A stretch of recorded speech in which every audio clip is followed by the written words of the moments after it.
During the summer season, the lifespan of a worker bee is relatively short, typically ranging from 4 to 6 weeks. Worker bees take on a multitude of tasks within the hive, including foraging for nectar and pollen, nursing the brood, and hive maintenance.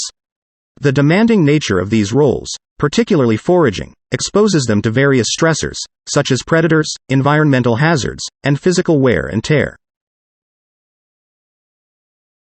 The collective effort of worker bees during the summer is crucial for the hive's productivity and survival.